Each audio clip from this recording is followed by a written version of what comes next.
जय Hind students, welcome to study for civil services. आज है 6 सितंबर 2024 और आज की करंट अफेयर्स को हम लोग कवर करने वाले हैं। आप में से जो भी स्टूडेंट यूपीपीसीएस, यूपीएससी, वीपीएससी या किसी भी स्टेट पीएससी की तैयारी कर रहे हैं तो लेक्चर को एंड तक जरूर देखिएगा। और आपको बता दें कि यूपीपीसीएस का नंबर 1 पेड बैच है ज्ञान सर का पेड बैच। इसको ज्वाइन करने के लिए दिए गए नंबर पर जो है वो आप कॉन्टैक्ट कर सकते हैं। इसके अलावा हमारा ओनली करंट अफेयर्स के नाम से और स्टडी फॉर सिविल सर्विसेज के नाम से टेलीग्राम का चैनल है जिसको जरूर ज्वाइन करिएगा। और स्टडी फॉर सिविल सर्विसेज के नाम से इंस्टाग्राम का पेज है, इसको फॉलो करिएगा। और यहाँ पर हम लोग गवर्नमेंट एग्जामिनेशन से रिलेटेड अपडेट्स आपको प्रोवाइड कराते हैं। सो आज के कौन से टॉपिक्स हैं जिनको हम लोग डिस्कस करने वाले हैं। तो पहला जो टॉपिक है वो है जुडिशरी का क्या रोल है कानून को ऑडिट करने में, अब लेखा परीक्षा में। राइट, तो ये चीज है कानूनों की लेखा परीक्षा में न्यायपालिका की क्या भूमिका है, एक बहुत इंपॉर्टेंट टॉपिक जीएस पेपर 2 का। Next, India Vietnam international relations को हम लोग डिस्कस करेंगे। ग्रेट निकोबार के डेवलपमेंट के बारे में हम लोग चर्चा करेंगे, उससे जुड़ी कुछ चिंताएं हैं। ये टॉपिक पहले भी कई बार जो है वो आ चुका है। यहाँ पर पता है आपको 10 लाख पेड़ जो है वो काटे जा रहे हैं निकोबार प्रोजेक्ट के अंदर, तो इस पर हम बात करेंगे। फिर रैंसमवेयर अटैक तो आप जानते ही हैं कि क्या होता है। ये बेसिकली एक प्रकार की हैकिंग का अटेम्प्ट हम लोग को देखने को मिलता है, इंडियन बैंक्स में हुआ है। फिर इसके अलावा हिमाचल के अंदर क्लाउड बर्स्ट का इम्पैक्ट क्या रहा है, तो बादल फटने की स्थिति हम लोग को देखने को मिलती है। तो आप जानते हैं कि इस टॉपिक को भी पहले कई बार डिस्कस किया जा चुका है और जनरल स्टडीज के पॉइंट ऑफ व्यू से तो काफी इंपॉर्टेंट टॉपिक है ये। तो गाइस पेन और पेपर लेकर बैठिए और जो भी इंपॉर्टेंट चीजें होंगी वो मैं आपको बताऊंगा नोट डाउन करने की। सिर्फ जो बोलूंगा उसी को नोट डाउन करना है, बाकी सब चीजों को नोट डाउन करने की जरूरत नहीं, सिर्फ ध्यान से सुनो। अभी हुआ यह है कि हमारी ऑनरेबल सुप्रीम कोर्ट जो है उन्होंने इस चीज को जो है वो कंफर्म किया है कि जुडिशरी की जो अथॉरिटी है सरकार को डायरेक्शन देने की, कि सरकार जो है वो जो कानून है सरकार के वो सही तरीके से चल रहे हैं कि नहीं चल रहे हैं। क्योंकि देखो जनरली आपने हर बार देखा है कानून बन जाता है बट वो इंप्लीमेंट नहीं होता। राइट, इसी को लेकर काफी प्रॉब्लम जो है वो आज की डेट में चल रही है और जुडिशरी का काम ही ये है कि इस प्रकार की प्रॉब्लम जो है उसको रिजॉल्व करना। यस और नो? भाई सरकार जो कानून बना रही है जुडिशरी सबसे पहले तो उस चीज को देखती है कि वो कानून जो है वो सही है कि नहीं। और अगर कानून खराब रहते हैं, कानून संविधान के अकॉर्डिंग नहीं रहते हैं, कानून से किसी का नुकसान हो रहा होता है, तो ऐसे कानून को जो है वो judiciary null and void declare कर देती है। यस, आपने कई बार सुना होगा कि इस फलाना कानून को जो है वो न्यायपालिका के द्वारा रद्द कर दिया गया है कि नहीं? दूसरा हमें देखने को मिलता है, आपने ये भी सुना होगा समय समय पर जो है वो न्यायपालिका, हमारी ऑनरेबल सुप्रीम कोर्ट समय समय पर जो है वो सरकार को डायरेक्शन देती है कि देखो इस तरीके से करो, या आपके कानून में ये कमी है उसको इस तरीके से ऐड करो, इसके अंदर संशोधन करो। या कई केस में कानून सिर्फ बन जाता है, उसको इंप्लीमेंट नहीं किया जाता, फोर्स में नहीं होता वो, है कि नहीं? फोर्स में नहीं होता का मतलब ये होता है बिल्कुल वैसे ही कि जैसे कि अपन कई बार ऐसा होता है कि हमने टाइम टेबल बना लिया कि ये चीज इतने इतने दिन में जो है वो पढ़नी है। राइट, पूरा स्केड्यूल तैयार कर लिया, बट आप उस स्केड्यूल के अकॉर्डिंग चलोगे ही नहीं तो आपको रिजल्ट मिलेगा क्या? नहीं मिलेगा। तो आप अगर टाइम टेबल तैयार कर रहे हो तो आपको अपने टाइम टेबल के अकॉर्डिंग जो है वो चलना पड़ेगा। यस।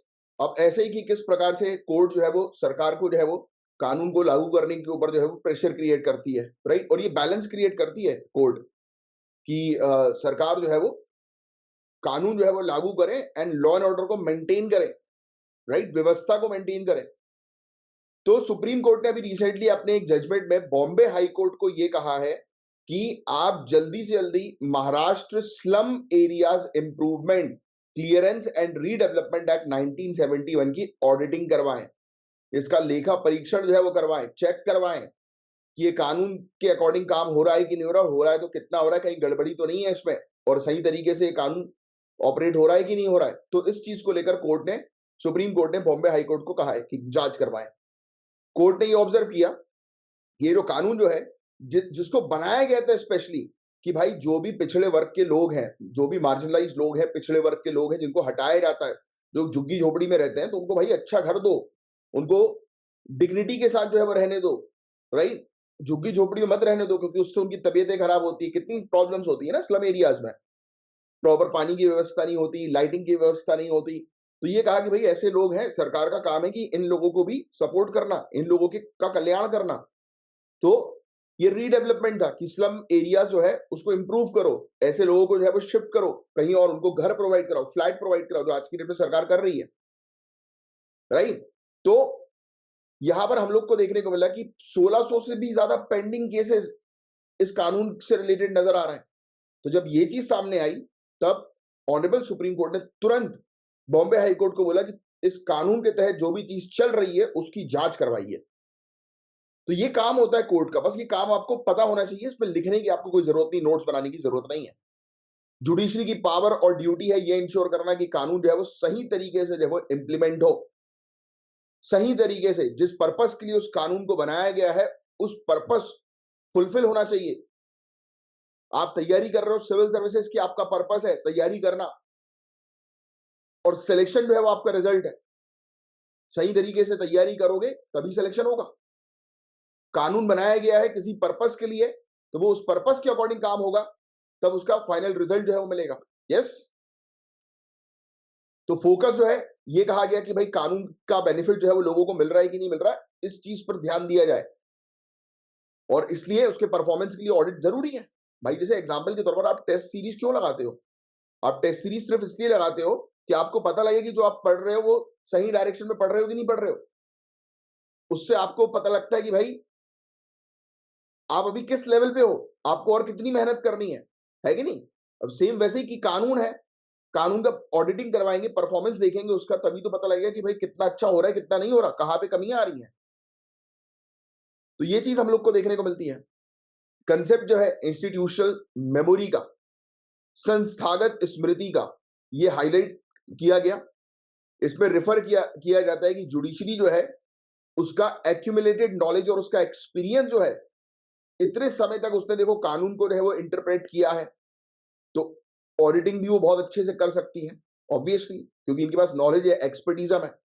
सिंपल सी बात है, आप अगर किसी केस के मामले में, केस की अगर आपको कोई जानकारी चाहिए तो आप किसके पास जाओगे? लॉयर के पास जाओगे। यस, किसी कानून से रिलेटेड कुछ आपको पूछना है तो आप लॉयर के पास जाओगे, क्योंकि उसके पास उस चीज का एक्सपर्टीजम है। आपको अगर अकाउंट्स के बारे में कुछ पूछना है तो आप चार्टेड अकाउंटेंट के पास जाओगे। आपको अगर कंपनी के बारे में कुछ पूछना है तो आप कंपनी सेक्रेटरी के पास जाओगे। यस और नो? यस, क्योंकि वो लोग एक्सपर्टिज्म रहते हैं। जुडिशरी किस चीज में एक्सपर्ट है? जुडिशरी ने इतने सालों तक कानूनों को देखा है, इतने केसेस देखे हैं, इतने जजमेंट दिए हैं, न्याय किया है, इतने सारे कानून को इंटरप्रेट किया है, तो ऑब्वियस सी बात है कि जुडिशरी बेटर तरीके से इसकी ऑडिटिंग कर सकती है। तो यही है कि जुडिशरी को एक यूनिक पोजीशन प्रोवाइड करती है कि कानून को इफेक्टिव तरीके से इवैल्यूएट जुडिशरी के द्वारा किया जा सकता है। उसको इंस्टीट्यूशनल मेमोरी कहता है। मेमोरी शब्द, स्मृति शब्द इसलिए आया है कि इतने सालों से जो उसने काम किया, एक्सपीरियंस लिया है, तो इससे बेहतर इंस्टीट्यूशन कोई और है नहीं जो अच्छी तरीके से किसी कानून के परफॉर्मेंस की ऑडिटिंग कर सके। ये सबसे बेस्ट इंस्टीट्यूशन है। बात समझ रहे हो आप सभी लोग? यस, चीजों को समझना है, सिर्फ पढ़ना नहीं है। अब ये जैसे जुडिशियल रिव्यू होता है, वैसे जुडिशियल एक्टिविज्म हम लोग को देखने को मिलता है। ये एक ऐसी अप्रोच होती है कि जिससे कि शासन सही तरीके से चले, उस पर जुडिशरी काम करती है। जैसे आपने कई बार न्यूज में सुना होगा कि कोर्ट ने जो है वो ये आदेश दिए हैं, जैसे कि दिल्ली एनसीआर क्षेत्र में जो है वो फटाके ना जलाए जाएं, क्रैकर जो है वो ना बर्न किए जाएं। कोर्ट ने ये आदेश दिया सरकार को कि ग्रीन क्रैकर्स के ऊपर काम करो, है कि नहीं? कोर्ट ने ये आदेश दिया जो है सरकार को कि जल्द से जल्द जो है ये फलाना कानून जो है वो इंप्लीमेंट किया जाए, लागू किया जाए। या कोर्ट ने ये आदेश दिया है कि 10 बजे के बाद जो है वो कोई गाना नहीं बजाएगा, शांति बरकरार रखेगा। क्या होते हैं ये सब आदेश? शासन सही तरीके से चले इसके लिए कोर्ट ये काम करती है। जनरली कोर्ट का काम न्याय प्रोवाइड कराने के, भाई केसेस हैंडल करना, ये उसका प्राइमरी काम है। बट इसके और भी काफी सारे काम होते हैं, क्योंकि जब इनिशियली कल ही हम डिस्कस कर रहे थे कि जो पहला फेज था कोर्ट का, उस पहले फेज में न्यायपालिका का सिर्फ एक ही काम हम लोग को देखने को मिलता था, वो सिंपल सा ये था कि केसेस को डील करना और न्याय प्रोवाइड कराना कानून के अकॉर्डिंग। बट बाद में जाकर हम लोग को 1976 के बाद देखने को मिला कि कोर्ट ने एक्टिवली सरकार के कानूनों को देखना शुरू किया कि सरकार जो कानून बना रही है वो सही है कि नहीं है। इसको बोलते हैं जुडिशियल रिव्यू।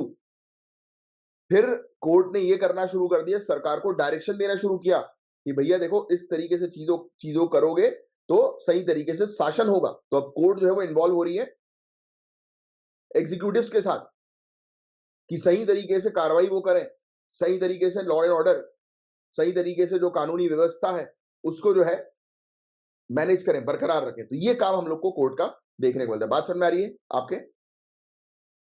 फिर ऑडिट, ऑडिट करना, कोर्ट का ये भी काम हम लोग को जो है वो देखने को मिलता है कि जो भी कानून जो बनाए जा रहे हैं वो सही तरीके से चल रहे हैं कि नहीं चल रहे, जो अभी हम पूरे टॉपिक में डिस्कस कर रहे थे। तो देखो आप ये लिख लो, अ, आप ये लिख सकते हो कि कोर्ट के कौन से काम होते हैं, राइट? तो ये लिख सकते हो आप, जैसे कि जुडिशियल एक्टिविज्म, सिंपली ये लिखो बस आप, जो ये है न्यायिक सक्रियता, नेक्स्ट निष्पादन ऑडिट, परफॉर्मेंस ऑडिट। अब आप क्या होता है ये आप समझ चुके हो। लेजिस्लेचर एंड एक्सिक्यूटिव अकाउंटेबिलिटी, वो भी मैंने भी आपको समझा दिया कि हमारे एमपी एमएलए हैं और एग्जीक्यूटिव, जैसे आगे चल के आप लोग बनोगे, right, collector, IPS, right, SDM, DSP, तो कोर्ट आपको भी अकाउंटेबल बनाएगी कि आप सही तरीके से काम करें, आप अपने कर्तव्यों का तरीके से पालन करें, राइट। तो विधायिका और कार्यपालिका के दायित्व को जो है वो करना कि मतलब वो अपने दायित्व को जो है वो भूले नहीं, इसलिए समय समय पर कोर्ट जो है उनको डायरेक्शन देती है। फिर मार्जिनलाइज कम्युनिटी पर फोकस करती है कोर्ट, ये देखती है कि भाई पिछड़ा जो समुदाय है उसके लिए सरकार काम कर रही है कि नहीं कर रही। इसके अलावा पोटेंशियल रिफॉर्म्स, संभावित सुधार, तो ऑब्जर्वेशन जो सुप्रीम कोर्ट जो है वो कानून के तहत जो है वो लेती है, तो इसके चलते सुधार लाए जाते हैं। जैसे कि देखा, कोर्ट ने ऑडिटिंग करी और बताया कि नहीं नहीं ये परेशानियां, ये दिक्कत है, इसके कारण से सही चीजें नहीं चल रही हैं। तो अब क्या होगा काम, अब काम होगा लेजिस्लेचर का कि वो फिर से एक कानून जो है वो तैयार करें और अपने कानून को अमेंड करके उस पर संशोधन जो है वो लाकर उसको और बेहतर बनाए, जिससे कि सही तरीके से शासन जो है वो चल सके, गवर्नेंस जो है वो चल सके। आई होप कि ये भी मैंने आपको जो बताया वो आपको बहुत अच्छे से समझ में आ गया होगा। ऐसे ही बहुत सारे केसेस थे, Anun Dhawan and others versus Union of India का case, Vishakha versus State of Rajasthan का केस। और रीजन कौन से हम लोग को देखने को मिलते हैं कि कई बार कानून जो है वो सही तरीके से लागू नहीं होते। तो कई बार काफी सारे ऐसे कानून होते हैं जिसमें कॉम्प्लेक्सिटी बहुत ज्यादा हम लोग को देखने को मिलती है। इंडिया के अंदर बहुत ह्यूज पॉपुलेशन है, सोशल, इकोनॉमिक, एनवायरमेंटल प्रॉब्लम्स बहुत सारी हम लोग को देखने को मिलती है, जिसके चलते अब जैसे कानून तो बना लिया आपने, राइट। अब अभी जैसे के बारे में बात करें, इसी केस के बारे में बात करें, हमारा जो केस चल रहा था, सुप्रीम कोर्ट ने ये डायरेक्शन दिया बॉम्बे हाई कोर्ट को कि भैया जो लोग स्लम एरिया में रह रहे हैं, झुग्गी झोपड़ी में रह रहे हैं, तो इस कानून के तहत, महाराष्ट्र के कानून के तहत उनको झुग्गी झोपड़ी से हटाकर उनको अच्छी जगह पे, मतलब रहने लायक जगह पर उनको शिफ्ट किया जा रहा है कि नहीं किया जा रहा है, ये चेक करो आप। अब देखो पॉइंट क्या होता है, कई बार अब सरकार को किसी जगह को वो बनाना है, बिल्डिंग बनानी है किसी जगह पे, और एनवायरमेंटल क्लियरेंस ही नहीं मिल रहा, मना कर दिया गया कि नहीं भाई बिल्डिंग बन नहीं सकती, यहाँ पर ये रिस्क है, यहाँ पर बायोडाइवर्सिटी जो है, जैव विविधता है, वो खतरे में आ सकती है। फिर क्या करोगे आप? तो ऐसी कई बार काफी सारी प्रॉब्लम्स होती है जिसके चलते सही तरीके से कानून लागू नहीं हो पाता। पहला पहला रीजन, चाहो तो ये लिख लो, सिर्फ बुलेट पॉइंट्स लिखो कि क्या क्या कारण हम लोग को जो है वो देखने को मिलते हैं जिससे कि कानून जो है वो अप्रभावी हो जाता है। तो काफी सारे इश्यूज ब्रैकेट में ये सब लिख लो, जैसे कि एनवायरमेंट प्रॉब्लम्स ब्रैकेट में लिख लो, lack of research and data, बिना साला रिसर्च किए, बिना शोध किए, बिना प्रॉपर डेटा की जो है वो कानून जब बना दिया जाएगा तो वो सही तरीके से इंप्लीमेंट नहीं हो पाएगा। फिर इसके अलावा पॉलिटिकल प्रेशर, कई बार जो है वो धरने हो जाते हैं कि नहीं नहीं नहीं ऐसा नहीं करो, वैसा नहीं करो, है ना। ब्यूरोक्रेटिक चैलेंजेस, कई बार अफसर अधिकारी जो हम लोग को देखने को मिलते हैं वो काम नहीं करते हैं, right. Inadequate stakeholder consultation, अपर्याप्त हितधारक परामर्श, कई बार आप जो है वहां पर रहने वाले लोगों से डिस्कस ही नहीं करते। भाई जिसको बेनिफिट मिल रहा है आप उसी से डिस्कस नहीं करोगे और फिर कानून बना दोगे और उसको वो चीज चाहिए ही नहीं जो आप उसको दे रहे हो, तो क्या मतलब भाई, क्या ही मतलब। तो सभी लोग से एंगेज करने की आवश्यकता है। तो ये सब प्रॉब्लम्स होती है जिसके कारण से कानून जो है वो सही तरीके से लागू नहीं हो पाता। तो क्या करें, अब जो प्रॉब्लम होती है वही भैया सोल्यूशन होता है। जैसे मैंने आपको बोला, लोगों से आप बात नहीं कर रहे हो तो अब लोगों से, सभी लोगों से बात करो, एक्सपर्ट से बात करो, कम्युनिटी से बात करो, कानून बनाने की जो प्रोसेस में जो लोग इन्वॉल्व होते हैं उनसे जो है वो चर्चाएं करो, सब कुछ करो। डेटा नहीं है तो भैया डेटा लेकर आओ। ब्यूरोक्रेट की प्रॉब्लम है तो भैया ब्यूरोक्रेट अगर चीजों को डिले कर रहे हैं तो उनको अकाउंटेबल बनाओ, टाइम बाउंड करो कि अगर आपका फाइल आए तो इसको 15 दिन के अंदर फिनिश करना है, आगे बढ़ानी है काम करके, राइट। फिर इसके अलावा प्रॉपर गाइडलाइंस स्टैब्लिश करो, क्लियर कट, कि जिससे कि कानून में कोई कंफ्यूजन नहीं होना चाहिए, कोई कॉम्प्लेक्सिटी नहीं होनी चाहिए। प्रॉपर तरीके से कानून को मॉनिटर करो, इवेल्युएट करो, ऑडिटिंग करो, उसकी निगरानी रखो, मूल्यांकन करो उसका। यस, तो ये लिखने की जरूरत नहीं वे फॉरवर्ड, क्योंकि मैंने आपको ऑलरेडी बताया जो प्रॉब्लम होती है वही उसका सोल्यूशन होता है। और भैया एक चीज और मैं आप लोग को बताना चाहूंगा, लेक्चर अगर आपको अच्छा लग रहा है तो कृपया करके लाइक का बटन जरूर हिट करें, उससे मुझे पता लगता है कि भैया आपको पसंद आ रहा है कि नहीं आ रहा, पहली चीज। दूसरी चीज मैं आपसे ये बोलना चाहूंगा जिन स्टूडेंट ने चैनल को सब्सक्राइब नहीं किया है भैया चैनल को सब्सक्राइब कर लो, नीचे लाल बटन चेक कर लो सब्सक्राइब लिखा हुआ है कि नहीं लिखा, नोटिफिकेशन बेल पर जरूर हिट करो और रेगुलर बेसिस पर क्लासेस सुनो। इससे आपको बहुत हेल्प मिलेगी आपके मेंस के अंदर और एक अंडरस्टैंडिंग क्रिएट होगी। पढ़ना तो पड़ेगा भाई। अब इंडिया और वियतनाम के बारे में बात करें तो लिख लो भैया टाइटल, इंडिया वियतनाम, भारत और वियतनाम, ये आपका टाइटल होगा। अब इंडिया और वियतनाम का एक नया प्लान सामने आया है कि दोनों अपने रिलेशनशिप को काफी मजबूत बनाएंगे, तो ये लिख लो भैया कॉम्प्रिहेंसिव स्ट्रेटेजिक पार्टनरशिप करेंगे अगले 5 सालों के लिए। यही लिखोगे आप, कॉम्प्रिहेंसिव स्ट्रेटेजिक पार्टनरशिप, व्यापक रणनीतिक साझेदारी, और 5 इयर्स की होगी, ब्रैकेट में 5 वर्ष लिख देना। और ये पार्टनरशिप के तहत हम लोग को देखने को मिल रहा है कि दोनों कंट्रीज अपने हिस्टोरिकल और डिप्लोमेटिक रिलेशंस को और बेहतर करेंगे, अपने ऐतिहासिक और कूटनीतिक संबंध पर आधारित है और बेहतर करेंगे अपने संबंध को। ठीक है, और इससे पहले भी 2016 में इनके इसी तरीके की प्लानिंग हुई थी। और रीसेंट डेवलपमेंट में ये देखा गया कि दोनों कंट्रीज के बीच में व्यापार भी बढ़ गया, डिजिटल पेमेंट्स भी हो रहे हैं, राइट। तो ये चीज हम लोग को देखने को मिली। डिफेंस के एरिया में भी दोनों कंट्री जो है वो मिलकर काम कर रही है। वियतनाम की जरा लोकेशन देखो मैप में कि वियतनाम जो है वो कहाँ पर है अभी, तुरंत के तुरंत। और आपके दीवार पर जो मैप है उस पर देखना है, गूगल नहीं करना है। दीवार पर जहां पढ़ते हो वहां पर मैप लगाओ और एक जगह पढ़कर, एक जगह बैठकर पढ़ने की आदत डालो आप। नया प्लान ऑफ एक्शन क्या है 2024 से 28 तक, 5 सालों का। तो इंडिया और वियतनाम दोनों ने एग्री किया है कि नया प्लान ऑफ एक्शन जो है वो बहुत सारे एरियाज पर काम करेंगे, जैसे कि ट्रेड, टेक्नोलॉजी, डिफेंस, जो मैं आपको बता ही चुका हूं, लिखने की जरूरत नहीं है। प्लान जो है वो इंप्लीमेंट होगा 2024 से 28 तक, ये लिख लो।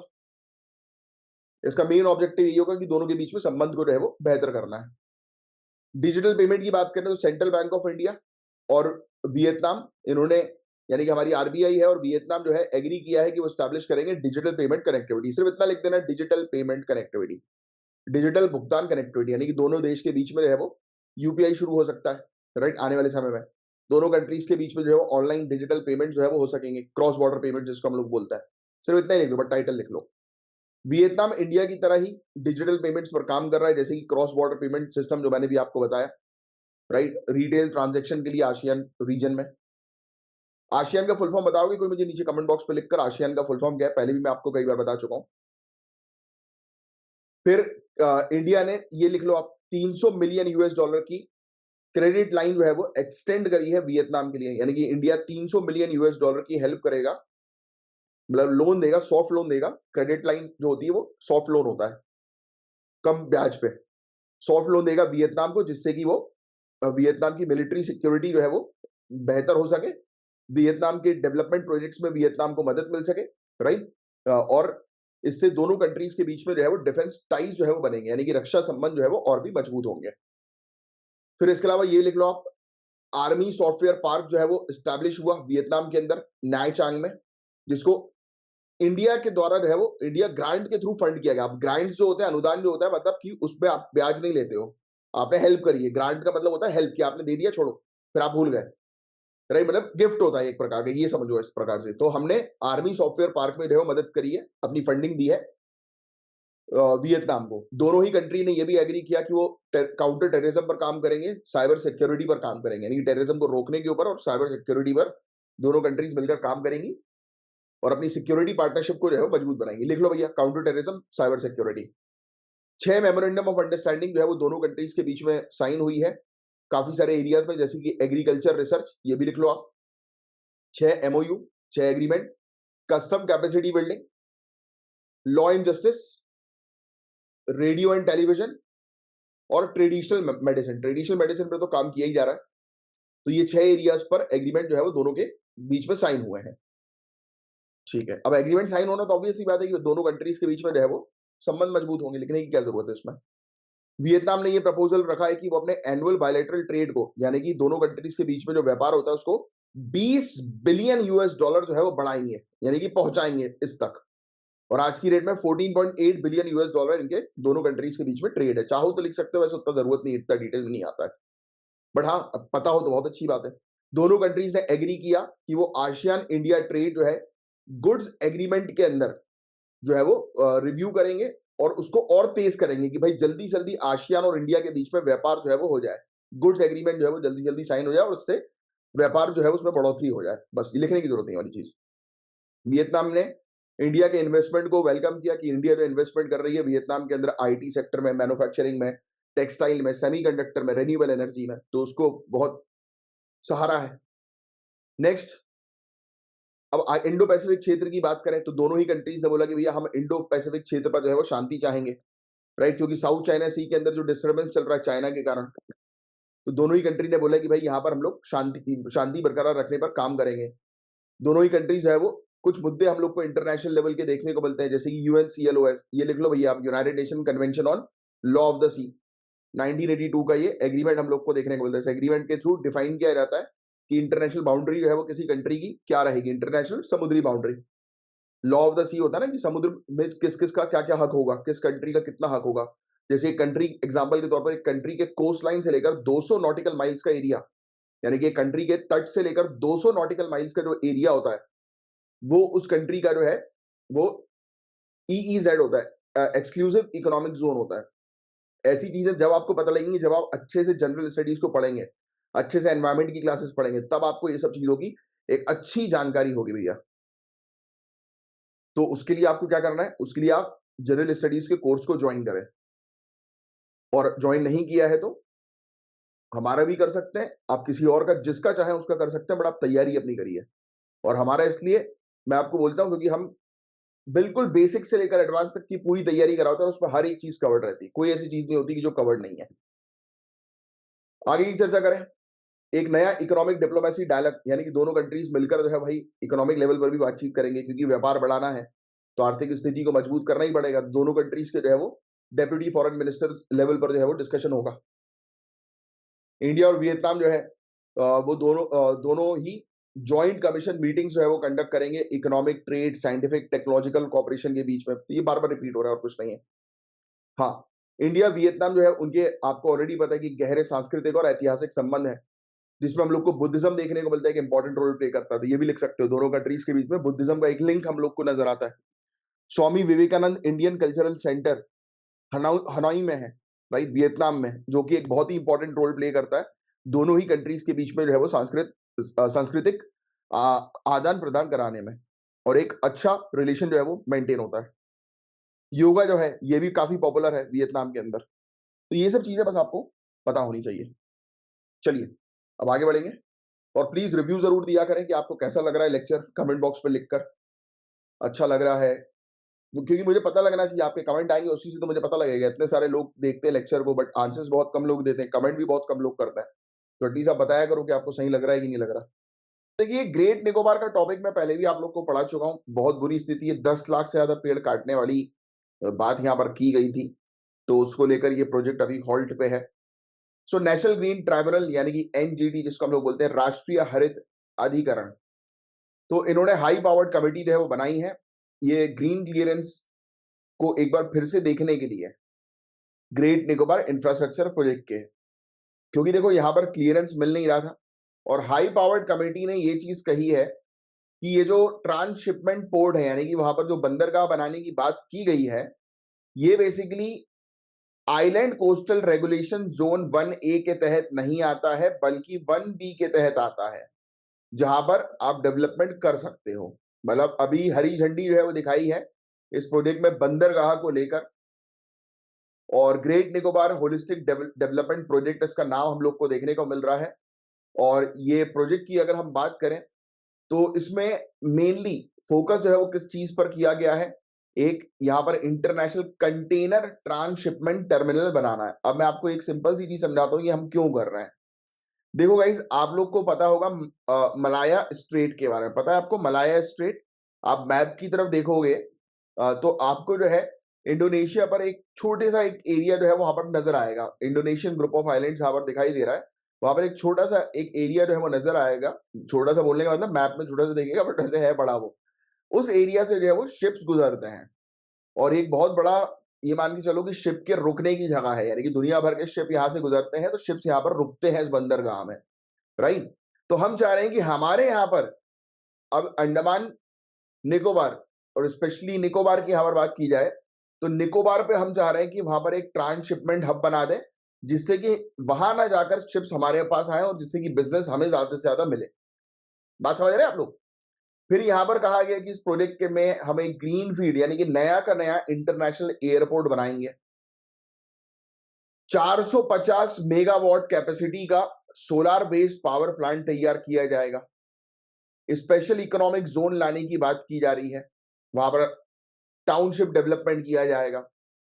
स्ट्रेटेजिक मिलिट्री मलक्का स्ट्रेट के नजदीक यानी कि उसको अपग्रेड किया जाएगा, यानी कि यहां पर हमारे नेवल फोर्सेस जो है उनका एक बेस तैयार करेंगे, जो कि बहुत ही ज्यादा इंपॉर्टेंट होगा इंडिया के डिफेंस के पॉइंट ऑफ व्यू से। ये प्रोजेक्ट करीब 166 स्क्वायर किलोमीटर से ज्यादा एरिया में फैला है। प्रोजेक्ट को 2021 में लॉन्च किया गया था। 72,000 करोड़ रुपए का प्रोजेक्ट है। अब इस प्रोजेक्ट से रिलेटेड चिंता यह है कि यहाँ पर बहुत ज्यादा पेड़ काटने की बात हुई। यहाँ पर तो लिखा है 8.5 लाख से ज्यादा, बट मैं आपको बता दूं 10 लाख से ज्यादा पेड़ काटने को लेकर बात हुई थी, जिसको लेकर काफी सारे एनवायरमेंटलिस्ट एक्टिविस्ट उन्होंने रोक लगाई, स्टे लगवाया। यहां पर ये याद रखना, क्वेश्चन कभी कभी ये आ सकता है कि गालाथिया बे वाइल्ड लाइफ सेंचुरी कहां पर है, तो निकोबार आप ध्यान में रखना। अब इस सेंचुरी को ऑब्वियस ही बात है कि काफी नुकसान जो है वो पहुंचेगा, यहां पर मौजूद जानवरों को नुकसान पहुंचेगा, यहाँ की जैव विविधता को नुकसान जो है वो पहुंचेगा। यहाँ पर जो लोकल ट्राइब्स रहती हैं, ट्राइब्स का नाम ध्यान में रखना, शॉम्पेन और निकोबारीज। निकोबारीज तो पूछेंगे नहीं, शॉम्पेन जरूर पूछ सकते हैं, शॉम्पेन ट्राइब कहाँ की है, तो निकोबार आप ध्यान में रखना, कभी कभी ऐसे क्वेश्चन आते हैं। तो ये ट्राइबल ग्रुप्स को नुकसान जो है पहुंचेगा, क्योंकि इनका घर छीन लिया जा रहा है ना, इनका घर है जंगल, तो आप जंगल को काट दोगे तो उनका घर छिन जाएगा। तो ये सब इश्यूज है। अब कुछ लीगल और टेक्निकल मुद्दे भी हम लोग को देखने को मिलते हैं, क्योंकि ग्रेट निकोबार जो है वो यहाँ पर एक मेजर फॉल्ट लाइन है, मतलब यहाँ पर बहुत ज्यादा अर्थक्वेक और सुनामी के केसेस देखने को मिल सकते हैं। और यहाँ पर कोई भी कॉम्प्रिहेंसिव तरीके से रिस्क असेसमेंट नहीं किया गया है, राइट, जोखिम मूल्यांकन नहीं किया गया है नेचुरल हजार्ड से बचने के लिए। एनवायरमेंटल इम्पैक्ट असेसमेंट की अगर बात करें, जो एनवायरमेंट में पढ़ाया जाता है, एनवायरमेंट की जनरल स्टडीज की क्लास में बहुत डिटेल में, तो इसकी एक रिपोर्ट आती है, उस रिपोर्ट में बहुत सारे टर्म्स ऑफ रेफरेंस हम लोग को देखने को मिल रहे हैं, उसकी कमी है। मतलब बहुत सारे, मतलब आप मान के चलो कि काफी सारी चीजों को इसमें शामिल नहीं किया गया है। और असेसमेंट जो है वो 1 सीजन बेसलाइन डेटा पर ही आधारित है, और एचपीसी हाई पावर्ड कमेटी के अकॉर्डिंग बताया जा रहा है कि ये सफिशिएंट, मतलब एनवायरमेंट इंपैक्ट असेसमेंट नोटिफिकेशन 2006 के तहत है, बट एक्चुअल में इससे रिलेटेड भी चिंता ये है कि काफी सारी चीजों को नजरअंदाज जो है वो किया गया है। और काफी सारे केसेस जो है हम लोग को कोर्ट्स में, ट्राइब्यूनल्स में जो है वो देखने को मिल रहा है, जैसे कि आदिवासी के अधिकार को लेकर हो, डिफॉरेस्टेशन को लेकर हो, राइट, कोस्टल इकोसिस्टम को लेकर हो, राइट। तो ये सब चीजें हम लोग को देखने को मिल रही है। अब ये हाई पावर्ड कमेटी हम लोग को देखने को मिल रही है, तो इन्होंने national centre for sustainable coastal management के द्वारा एक रिपोर्ट तैयार की गई थी, और उस रिपोर्ट के आधार पर ये अपना जजमेंट दे रही है, हाई पावर्ड कमेटी, या रिकमेंडेशन दे रही है। इन्होंने यही बोला कि भाई कोई भी ऐसा एरिया नहीं है इस प्रोजेक्ट के तहत जो बहुत ही ऐसे एरिया पे आए जहां पर डेवलपमेंट नहीं कर सकते। इन्होंने बोला कि ICRZ 1B के अंदर आएगा जहां पर आप डेवलपमेंट कर सकते हो, यहाँ पर परमिशन है। कोरल कॉलोनीज के बारे में बात करें तो यहाँ पर बताया जा रहा है कि 16,150 कोरल्स, जिसको हम लोग प्रवाल भित्ति जो है वो कहते हैं कई बार, है ना, कोरल रीफ्स जिसको कहा जाता है ना, आपने पढ़ा होगा इसके बारे में एनवायरमेंट में, नहीं पढ़ा तो आपको पढ़ना ही है। तो कोरल कॉलोनीज जो हम लोग को देखने को मिलती हैं, 20,000 से ज्यादा में से 16,150 कोरल्स को जो है वो नुकसान पहुंचेगा। फिर एनवायरमेंट कंपाइलेंस भी हम लोग को देखने को मिल रहा है। Andaman and Nicobar island integrated development corporation ने एश्योर किया कि कोई भी ऐसी एक्टिविटी प्रपोज नहीं की गई है जो ICRZ 1A एरिया के अंदर आए। मतलब कुल मिलाकर इस प्रोजेक्ट को तैयार करने की बात की ही जा रही है कि इस प्रोजेक्ट को तैयार किया जाए, बट एनवायरमेंट का बहुत नुकसान होगा इसमें। NGT ने बनाई थी, राइट, ये कमेटी जो मैं आपको ऑलरेडी पहले बता चुका हूं। इसने प्रोजेक्ट की एनवायरमेंटल क्लियरेंस के लिए जो भी क्लियरेंस इन्होंने बात करी दी है एक प्रकार से। एनवायरमेंटल एक्टिविस्ट जो हम लोग को देखने को मिलते हैं, जो कार्यकर्ता है पर्यावरण के, तो इन्होंने बहुत ज्यादा चिंता जताई। इनने बोला कि नहीं भैया, कि यहाँ पर जो है वो आप पेड़ वगैरह मत काटो। अंडमान निकोबार एडमिनिस्ट्रेशन जो है उसने क्लैरिफाई किया कि भाई प्रोजेक्ट में हम चेंजेस जो है वो करेंगे। पब्लिक और political outcry, political leaders demand कर रहे हैं कि भाई ट्रांसपेरेंसी जो है वो लाई जाए, पारदर्शिता जो है वो लाई जाए इस प्रोजेक्ट को लेकर। बस बाकी और कुछ नहीं है इस टॉपिक के अंदर, बस बेसिक्स आपको आइडिया होना चाहिए कि ये प्रोजेक्ट हमारे लिए स्ट्रेटेजिकली काफी ज्यादा इंपॉर्टेंट है। रैंसमवेयर अटैक, तो भैया अभी बताया जा रहा है कि 150 से 200 कोऑपरेटिव बैंक्स और रीजनल रूरल बैंक्स जो इंडिया के अंदर है, तो उनका अभी पेमेंट सिस्टम यानी कि भुगतान प्रणाली जो है वो बाधित हो गई है। क्यों हो गई है? क्योंकि यहां पर इनके कंप्यूटर में रैंसमवेयर अटैक हुआ है। National payment corporation of India ने आइडेंटिफाई किया है ये अटैक। बैंक्स अफेक्ट हुए हैं जिनको सर्विस दी थी ई एच टेक्नोलॉजी लिमिटेड ने, जो जॉइंट वेंचर है टीसीएस का, टाटा कंसल्टेंसी सर्विस लिमिटेड का और स्टेट बैंक ऑफ इंडिया का। मतलब सिंपल शब्दों में बोलूं कि जिससे कंप्यूटर की सर्विस हम लोग ले रहे हैं, तो उनके यहाँ पर, मतलब आप ये कह सकते हो कि उनके द्वारा प्रोवाइड किए गए कंप्यूटर्स जो हैं उन पर अफेक्ट हुआ है। और ये इंसिडेंट जो है, ये अब ऑब्वियस सी बात है भैया, ऐसी जो घटना हम लोग को देखने को मिल रही है तो जो काफी डेंजरस हो सकती है, क्योंकि ये क्या करेगा, इससे काम जो है वो बंद हो जाता है बैंक का। और बैंकिंग सिस्टम अगर एक बार बंद हुई तो कितनी दिक्कतें आ सकती है हमारी कंट्री के अंदर। यस, लोग परेशान होंगे। इससे पता है एक और सबसे बड़ी दिक्कत हो क्या है, फिर इस प्रकार के अटैक्स होते रहेंगे और अगर हम बचाएंगे नहीं ना। अब जैसे एक व्यक्ति है, उसको पैसे निकालने जाना है बैंक में, अब बोल रहा है कि server down, server down, server down. उसके जैसे बीच में नहीं हो रहा था गूगल पे में और इन सब में कितना नाटक हो रहा था, server down, server down, server down. तो जब आप, अब जैसे मेरे साथ ही होता पर्सनली, मैं आपको बताऊं यार, मैं कैब से आया था रात में, करीब 2:30-3 बजे का टाइम था। मैं कैब से आया, अब यार मैंने बहुत कोशिश करी वो करने की, पेमेंट करने की, पेमेंट हो ही नहीं रहे, हो ही नहीं रहे, सर्वर डाउन बता रहा। अब मैंने कहा अब क्या करूं, तो कैब वाले भैया अच्छे थे, नहीं तो कोई और होता तो ऑब्वियस सी बात है कि वो 4 बातें बस सुना था। तो उसने बोला कि चलो भैया कोई बात नहीं यार, बट याद से डाल देना आप कल, जैसे ही ठीक हो तो डाल देना आप। तो भाई अपन ने सुबह ही उठते सही थी 8 बजे सबसे पहले चेक किया कि भाई हो रहा है कि नहीं हो रहा, हो गया और उसको डाल दिया अपन ने। अब आप सोचो कि ऐसे उसका तो, उसको अगर उसको भी अर्जेंट जरूरत पड़े, उसके पैसे ना हो पेट्रोल डलाने के लिए, वो सोच रहा हो कि यार मैं यहाँ, मुझे यहाँ इनको छोड़ूंगा, फिर मैं पैसे लेके पेट्रोल डला के निकल जाऊंगा, वो तो अटक जाएगा ना बेचारा, घर ही नहीं आ पाएगा। तो फिर लोगों ने क्या करना शुरू किया, कैश लेना शुरू किया। लोगों ने बोला हटाओ अलग यार। तो यहाँ पर जब ये लफड़ा होगा तो लोग, आपको लगता है कि बैंक में के अंदर पैसे जमा करेंगे? नहीं करेंगे। तो उससे क्या होगा, हमारा फाइनेंशियल सिस्टम, हमारी वित्तीय प्रणाली जो है वो खतरे में पड़ेगी। तो इस तरीके से चीजों को सोचना है आपको। तो रैनसमवेयर अटैक का इम्पैक्ट के बारे में बात करें तो रैनसमवेयर अटैक जो है वो फोकस उसने किया ईएच टेक्नोलॉजी लिमिटेड को, है ना। और काफी सारी एक्टिविटीज कोऑपरेटिव और आरएफबी बैंक की बंद हो गई, सर्वर इशू बंद हुआ और सर्विसेज चली गई। कस्टमर जो है बैंक के, उनको प्रॉब्लम हुई, काफी सारी डिफिकल्टीज फेस करनी पड़ी उनको। यूपीआई, राइट, आधार एनेबल पेमेंट सिस्टम, ये सब जो है वो डिले हो गए, रुक गए।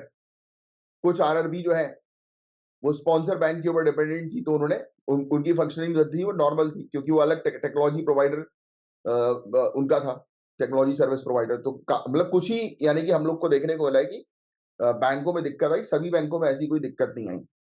फर्दर इम्पैक्ट को प्रिवेंट करने के लिए एनपीसीआई जो है उन्होंने टेम्पररी बेसिस पर अभी सी एच टेक्नोलॉजी को हटा दिया है, मतलब कि वो उनकी सर्विस नहीं जो है वो लेंगे अभी टेम्पररी पीरियड पे। और ब्रॉडर इम्प्लीकेशन पेमेंट इकोसिस्टम का ये आ सकता है कि भाई देखो, इस प्रकार के अटैक जो होंगे वो बताएंगे कि भाई जो हम सर्विस प्रोवाइडर जिससे हम सर्विस ले रहे हैं, देखो उनकी टेक्नोलॉजी में कितनी दिक्कतें हैं। फिर हमें एक अच्छी बेहतर साइबर सिक्योरिटी की आवश्यकता पड़ेगी इस प्रकार के फ्यूचर अटैक्स को रोकने के लिए। और देखो साइबर सिक्योरिटी को स्ट्रेंथन करना तो बहुत जरूरी है ही। फिर स्विफ्ट जो है वो स्विफ्ट एंड इफेक्टिव कॉपरेशन, मतलब बहुत जल्दी और इफेक्टिव तरीके से हम लोग को एनपीसीआई बैंक और टेक्नोलॉजी प्रोवाइडर के बीच में वो चाहिए, कोऑर्डिनेशन चाहिए कि जैसी प्रॉब्लम आए वो तुरंत बताएं। अब कुछ चीजें जान लो रैंसमवेयर के बारे में, लिख लेना है। रैंसमवेयर क्या होता है? रैंसम एक प्रकार का मालवेयर है जो इनक्रिप्ट कर लेता है एक विक्टिम के डेटा को, या सिंपल शब्दों में डिवाइस को लॉक कर देगा। फिर वो डिवाइस, रैंसमवेयर देखो क्या होता है, नाम से आ रहा है, किसी से हफ्ता वसूली करना, राइट, वसूली। कंप्यूटर डिवाइस लॉक हो जाएगा और बोलेगा कि पासवर्ड तभी मिलेगा भैया जब इतने बिटकॉइंस दे दोगे, इतने पैसा जमा करोगे, सिंपल सी बात है। तो ये चीजें हो जाती हैं, इस प्रकार की चीज। मॉडर्न टेक्टिक्स में कुछ रैंसमवेयर अटैक के अंदर डबल एक्सटॉर्शन भी होता है, ट्रिपल एक्सटॉर्शन टैक्टिक्स भी होती है, जहां पर अटैकर जो है वो एक तो पहले ये बोलता है कि भैया तुम्हारा डेटा जो है वो हम चुरा रहे हैं। पहले तो तुम्हारा कंप्यूटर खोल दिया, जैसे ही बंदे का कंप्यूटर खोला फिर बोला अच्छा डेटा भी चाहिए था क्या तुमको? अरे पूरी बात नहीं सुनी, हमने तो सिर्फ कंप्यूटर खोलने की बात करी थी, अभी तुम्हारा डेटा है, लाओ दो डेटा खोलने के पैसे, ये लो भैया, फिर से पैसे ले लिए कि डेटा चाहिए तो पैसा देना पड़ेगा। अच्छा उसमें कोई सेंसिटिव डेटा निकल आया तो भैया बैंड बज जानी है, राइट। और आजकल बहुत हो रही है, उल्टी सीधी चीजें बहुत ज्यादा ही हो रही हैं। कुछ प्रकार के हम लोग को रैंसमवेयर देखने को मिलते हैं, इनका टाइप्स लिख लेना। इनक्रिप्टिंग रैंसमवेयर, यानी कि यहाँ पर लॉक कर देता है कंप्यूटर को। नॉन इनक्रिप्टिंग रैंसरवेयर, ये लॉक करता है कंप्यूटर को बट रैंसम डिमांड जो है वो मांगता है, डिस्प्ले करता है, यानी कि बोलता है कि पैसा दो तभी खुलेगा। फिर एक लीकवेयर होता है या फिर डॉक्सवेयर होता है। देखो कभी-कभी ऐसे क्वेश्चन आ सकते हैं कि ये टाइप जो है वो किसका है?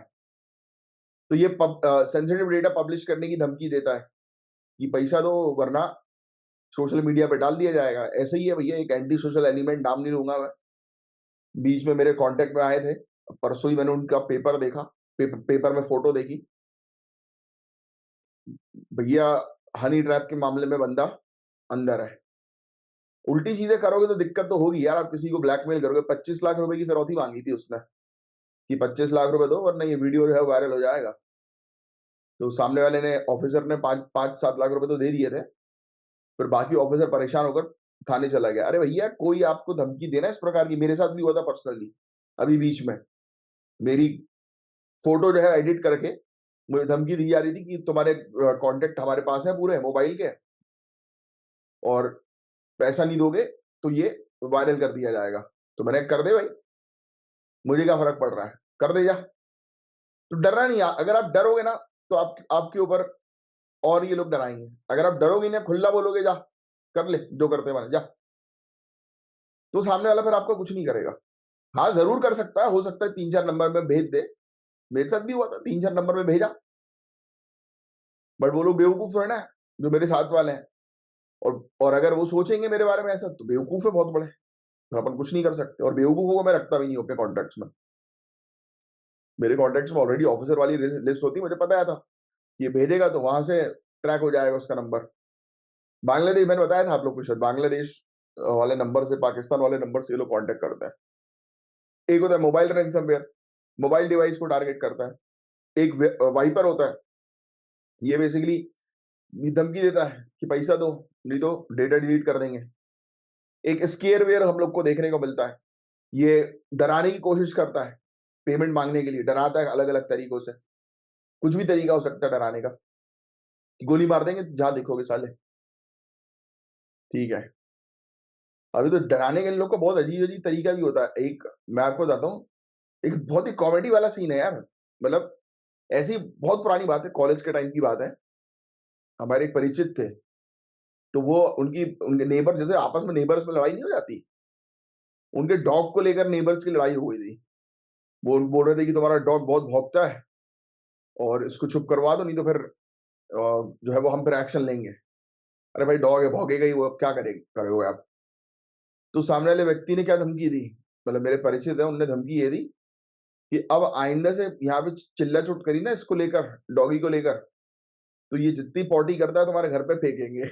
मैंने कहा यार गजब यार, ये भी कोई धमकी होती है कि उसकी पॉटी तुम्हारे घर पे फेंकेंगे। बोलता हाँ भाई, और वो भी बात भी सही है यार, कि मतलब ये तो किसी को टॉर्चर करने वाला कहानी हो जाएगी कि उसने पॉटी करी, अब ये लोग, इनको तो उठाना ही है। जैसे मेरे पास भी पेट है भाई, वो कर देता है तो फिर हम लोग को उसको क्लीन करना रहता है। तो बोलते क्लीन मत करो, उठा के उसके घर पे फेंक दो। अबे यार भाई सही है। होते हैं अलग अलग प्रकार के संकी लोग होते हैं, ये अलग अलग प्रकार की धमकियां होती हैं इनकी। तो लीगल फ्रेमवर्क के बारे में बात करें तो इंडियन पीनल कोड 1860 और आईटी एक्ट 2000, इनमें है रैंसमवेयर अटैक से रिलेटेड कार्रवाई करने का प्रोविजन। इसके अंदर यही है कि अगर कंप्यूटर सिस्टम डैमेज होता है या तुम्हारे कंप्यूटर सोर्स की डॉक्यूमेंट की टैंपरिंग हो जाती है, कॉपी कर लिया जाता है, या पर्सन को कोई भी व्यक्ति को जो है वो चीट किया जाता है, तो इसके अंदर धाराएं शामिल है। पनिशमेंट भी है, लिख लो, 3 साल से लेकर 7 साल की सजा और 1 करोड़ रुपए तक का फाइन। फिर आरबीआई ने cyber security framework for the Indian banking sector 2018 की गाइडलाइन जारी करी थी कि आप जो है वो सिस्टम अपने वो करो, मजबूत बनाओ। कि क्योंकि देखो यार, बैंकिंग सिस्टम अगर फेल होगा तो दिक्कतें बढ़ जाएंगी। कैसी दिक्कतें बढ़ेंगी वो मैंने आपको ऑलरेडी बताया हुआ है। रैंसमवेयर टास्क फोर्स जो है वो बनाया गया, एक स्पेशलाइज्ड यूनिट जो है वो national cyber security coordination organisation के अंडर हम लोग को देखने को मिलती है कि रैंसमवेयर टास्क फोर्स जो है वो तैयार किया गया। ये सेंट्रल पॉइंट होता है कि अगर कोई व्यक्ति जो है उसके ऊपर इस प्रकार का साइबर अटैक हो गया तो तुरंत वो यहाँ पर कांटेक्ट कर ले। अब देखो, वैसे तो यार हाई प्रोफाइल केसेस में ही एक्टिवेट होती है साइबर सिक्योरिटी, बाकी लो प्रोफाइल केसेस में कभी एक्टिव होते हुए देखा ही नहीं मैंने उनको। बैंक और टेक्नोलॉजी सर्विस प्रोवाइडर्स होते हैं, उनको अब स्ट्रॉन्गर साइबर सिक्योरिटी मेजर लेना है। तो ऑब्वियस ही बात है भाई, अगर साइबर सिक्योरिटी ब्रीच हुई है तो साइबर साइबर सिक्योरिटी को और स्ट्रॉन्ग बनाओ।